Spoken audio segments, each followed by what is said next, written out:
Hello everyone, welcome to Anime No Mi, and thank you for joining us for another One Piece video. In today's video, we're going to talk about the complete leaks for Chapter 1049 of One Piece, and now that we've had the pages and some early translations, we can talk about what is expected to happen in this upcoming chapter. Keep in mind that this is not the official translation, so we're going to go ahead and talk about everything in a general way rather than trying to quote specific lines. But before we dive into the video, if you're new to the channel, we'd be absolutely honored if you considered leaving us a like, or even subscribing with a comment letting us know what you thought of the video. It really helps us out and motivates us to make more content, and if you'd like to help us out in a bigger way, consider sharing the video or the channel with a friend. But without further ado, let's get into the video. The chapter begins with the conflict between Luffy and Kaido, with their big attacks clashing. Now Kaido is in his dragon form, with his mouth wide open as if he's set to devour Luffy's giant fist, and he's almost looks as if he's swallowing his haki or something like that. But as he touches Kaido's body, Luffy, through his punch, feels the pain and the heat of Kaido emitting the fire from his body. Kaido congratulates Luffy for making it this far in the battle against him. However, he tells Luffy that there's no way he can change the world as he's not strong enough and did not possess the ability to do so. We're then taken into a new flashback for Kaido from a time from his childhood, which is about 49 years before the present day of the story. We see a scene of total destruction and child Kaido with a smaller version of his Kanabo in his hand. Of course, the people in Kaido's home kingdom were shocked to see that the strongest soldier in their kingdom was a boy who was only 10 years old. This young Kaido wanted to become even more powerful for some yet unknown reasons, so he did his utmost to become stronger through fights and getting into trouble he encountered in his homeland. Then 46 years pass from the time when we see little Kaido and he decides to become stronger, and we see the kingdom of Vodka. It's said that this kingdom can't go to war or anything because they always have to earn money to pay off the heavenly dragons in some form of tribute. So the Vodka kingdom had to resort to stealing wealth from other places to be able to pay off the heavenly dragons, because if they didn't, they would lose all the human rights that they had. At the royal palace, we see Kaido has been chained and is surrounded by several sailors, and the king of Vodka tells him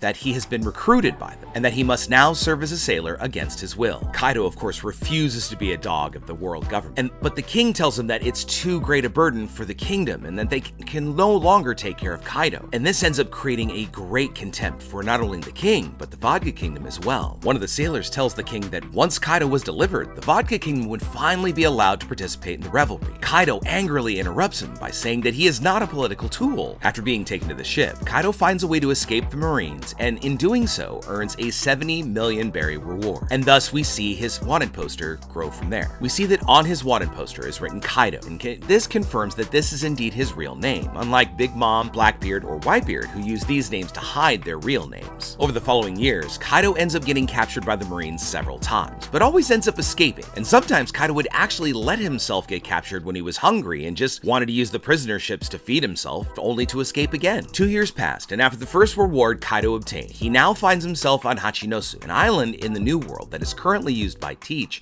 as his base. There, Kaido, who was 15 years old at the time, defeated all the pirates that came in front of him. Now Whitebeard, who was there, also younger, had become interested in Kaido and asks him if he wanted to become a pirate, and says that his captain was waiting to meet him. After that, we see Kaido join the Rock's pirates, a crew that had so many powerful and invincible pirates earlier in their days, and that they were feared by many other pirates because no one could stop them. Some time passes, and then we see Big Mom telling Kaido that something important had just happened and that they must go immediately to God Valley, where the great conflict that of course made Garp the hero of the Navy would take place. Then we see what happens after the God Valley incident. The pirates find out that the Rock's pirates had been split up, but they can't believe it. They comment that a Marine soldier named Garp is the one who took the lives of so many of the pirates in this conflict. There are other pirates that were speculating that it was really due to internal conflicts in the team, as the concept of teamwork really didn't exist in the Rock's pirates because you had to gain your status by defeating one of your crewmates. So this really didn't build a whole large magnanimous feel and loyalty. Next, we see a very angry Big Mom. She's looking for Kaido because apparently he left the crew without saying goodbye to her, and they seem to be considerably connected, even if it's just kind of a sisterly brotherly. Because of course we know Big Mom is even responsible for giving the devil fruit that Kaido now has so that he could become even stronger, and also really had seemed to be a great companion to Kaido in the past. Then we see 10 years pass since the God Valley incident, and Kurozumi, Higurashi, Higurashi goes to visit Kaido at his base, which is still at an unknown location. We only just see what's inside the base. Higurashi tells Kaido that he is the personification of strength and that brute force had been the solution to everything throughout history. Based on our words, humans are animals and only the strongest should survive, and nature would work in this way in Higurashi's view. Kaido of course agrees with the words, saying that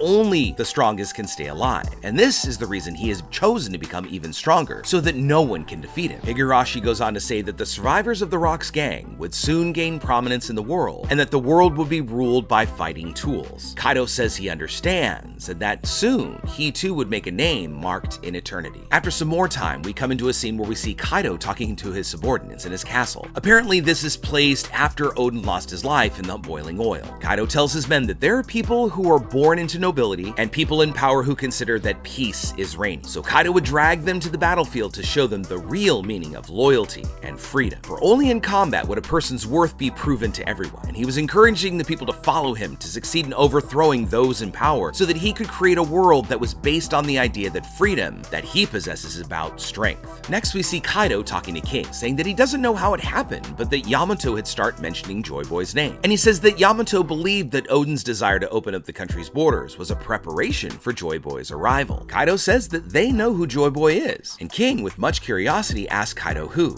Joy Boy would be. But before Kaido answers, we return to the present where Kaido is still fighting Luffy. In the next panels, we see the surviving CP0 agents moving away from Onigashima using the airwalk ability, probably going to meet the marine ship that is near Wano. From below, Momonosuke looks on, seeing the clash between Luffy and Kaido, and says that Luffy will win, while Yamato tells him not to delay, and Momonosuke goes on to creating more fire clouds. Next, we see that there are people still down below celebrating in the fire capital, while the battle between Luffy and Kaido is going on, and all the while Onigashima Castle has water pouring out of it and making sure the fire goes, dragging everyone down. Sanji goes to save Asame and wonders where all this water came from. Frankie tells the samurai to be careful to not be swept away by the current, but we see many people getting swept away in the deluge that's putting out all the flames. Then we go to Denjiro, who is hugging Hiyori and saying that she did very well enduring all those years of suffering to get to this moment, where they could finally get revenge for everything that Orochi and Kaido did to Wano. As the water pours out of Onigashima, we see it contact the flame clouds and they are extinguished, and Momonosuke is completely frightened by what is happening and goes into a despair. Kaido slowly manages to start biting Luffy's hand, making him feel great pain. But Luffy's not going to give up on defeating Kaido just because he's getting a little bit of pain and getting bit. Kaido then, while still biting Luffy, asks him what kind of world he thinks he'd be able to create using only his determination. And although Luffy tries to answer, the words just can't come to his mouth. We then see Momonosuke managing to create giant flame clouds that prevents Onigashima from falling and moves the island out of the combat zone, allowing Luffy to fight without having to restrict his strength. At that moment, Luffy unleashes all of his strength and manages to hit Kaido directly in his face. And while he's forcing his punch into Kaido's face, he answers the question that was just asked of him. Luffy says that he will create a world where none of his friends will starve, a world where everyone can be happy, this world that Luffy desires. When then we see Kaido losing consciousness. Luffy's punch makes Kaido fall at high speed and collide with the ground with great force, and the impact is so powerful that Kaido is sunk into the ground, forming a kind of crater where he hit the ground. At this moment, we see the continuation of the conversation between Kaido and King, where Kaido was about to reveal who Joy Boy was. Kaido says that he knew who Joy Boy was, and King questions, who was he then? Kaido then answers him that Joy Boy will be the one person who will be able to defeat him in the future. Now King, not quite understanding what Kaido meant by these words, says that, well, this would never happen. On the final page, we see that Momonosuke had managed to land Onigashima safely on dry land. And then at the end of the fight, Kaido defeated on the ground, Momonosuke laying on the ground from exhaustion, and Luffy falling from the sky, apparently unconscious. So there you have it, folks, the complete leak of chapter 1049. The conflict between Kaido and Luffy seems to have finally come to an end, and with his great determination, Luffy was able to defeat an emperor, but is now completely exhausted. So with that said, let us know what you think about this chapter in the comments below. Where do you think we're going to go from here? How do you think we're going to save Luffy, and who might actually catch him in the air? Let us know what you think in the comments below. So friends, as we wrap things up, I want to thank you so much for watching the video all the way to the very end. Make sure you comment on any themes or ideas that you'd like to see in future videos. And also, since you made it this far, give us a like as you head out to take on the rest of your day. Hope to see you all in our next video, and let's keep sailing this giant sea together. Take care.